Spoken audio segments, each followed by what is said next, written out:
एक अतिशय जाणते नेते म्हणून ज्यांच्याकडे पाहिलं जायचं असे डी.वाय. पाटील दादा यांचं आज दुःखद निधन झालं। आपल्या सर्वांनाच कल्पना आहे की राजकारण, सहकार, शिक्षण, उद्योग या प्रत्येक क्षेत्रात अतिशय गुणात्मक कार्य हे डी.वाय. दादांनी उभं केलं आणि विशेषतः समाजातल्या प्रत्येक व्यक्तीला न्याय मिळावा अशा पद्धतीनं त्यांचं कार्य होतं। एक प्रदीर्घ अशी राजकीय कारकीर्द देखील त्यांची होती।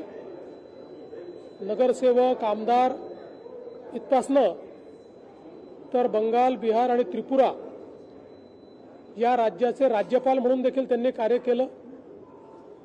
आपल्या विविध संस्थांच्या माध्यमातून एक मोठं शिक्षण क्षेत्रातलं साम्राज्य त्यांनी उभं केलं।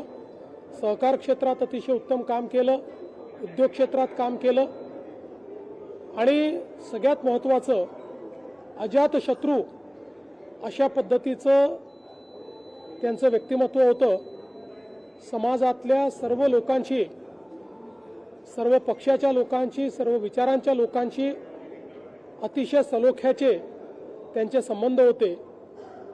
मला देखील अगदी जवळून त्यांच्याशी संपर्क ठेवता आला आणि निश्चितपणे त्यांचं जे व्यक्तिमत्व होतं ते अगदी हवंहवंसं वाटणार अशा प्रकारचं व्यक्तिमत्व होतं। त्यांच्या जाण्यामुळे निश्चितपणे जुन्या पिढीतला एक जाणता नेता, एक द्रष्टा नेता आपल्यातनं निघून गेलेला आहे। मी त्यांना विनम्र श्रद्धांजली अर्पण करतो।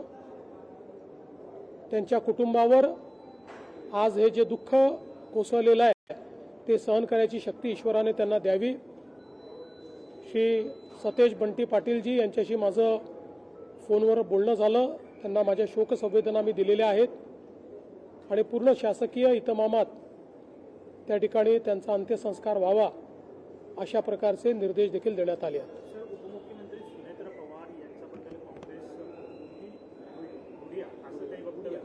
कोणी केलं?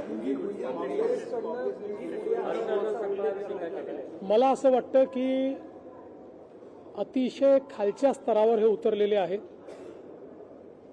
मुळामध्ये यांना कुठलाही रिस्पॉन्स मिळत नाही, कोणी विचारत नाही, त्यामुळे न्यूजमध्ये येण्याकरता अशा पद्धतीचं काम चाललेलं आहे। बदनाम हुए तो क्या हुए, नाम तो हुआ अशा पद्धतीनं यांची कारवाई चाललेली आहे आणि मला असं वाटतं की महाराष्ट्राच्या राजकीय संस्कृतीत इतक्या खालच्या स्तराला जाणारे हे आता आपल्याला पहिल्यांदाच पाहायला मिळत आहेत। नंतर राज्यामध्ये एमपीएससीचे पेपर फुटले, हा सगळा प्रकार पुढे आणत रोहित पवारांकडून सातत्याने आरोप केले जात आहेत। पत्रकार परिषदेत प्रेझेंटेशन सुद्धा दिलं जात आहे। मी कुठलंही प्रेझेंटेशन वगैरे आज बघितलेलं नाही, पण यापूर्वी त्यांनी ज्यावेळेस आरोप लावले त्यावेळेस त्याचं उत्तर स्वतः एमपीएससीने दिलेलं आहे आणि एमपीएससीने त्या संदर्भात जरी 3 महिन्यांनी आरोप झालेला असला तरी पोलीस कंप्लेंट केलेली आहे आणि पोलीस चौकशीची मागणी स्वतः एमपीएससीने केली।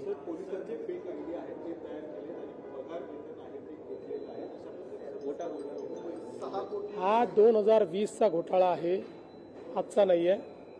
2020 सालचा घोटाळा आहे, त्याच्यावर कारवाई चाललेली आहे आणि सगळ्या ज्यांनी घोटाळा केला त्यांना त्या ठिकाणी निश्चितपणे कारवाई झालेली आहे आणि होते।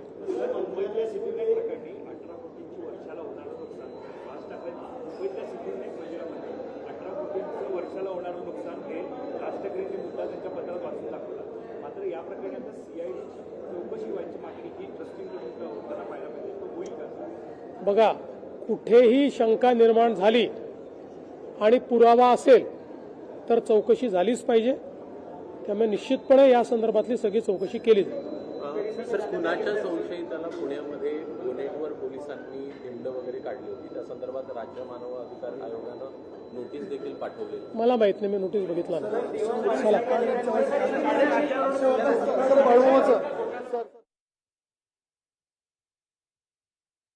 मुख्यमंत्री देवेंद्र फडणवीस यांनी काँग्रेसला टोला लगावलाय. काँग्रेस अत्यंत खालच्या स्तरावर आता उतरल्याचं हे द्योतक आहे असं मुख्यमंत्री म्हणतायत. काँग्रेस नेत्यांची पातळी घसरली आहे असं सुद्धा मुख्यमंत्र्यांनी टीका करत म्हटलंय.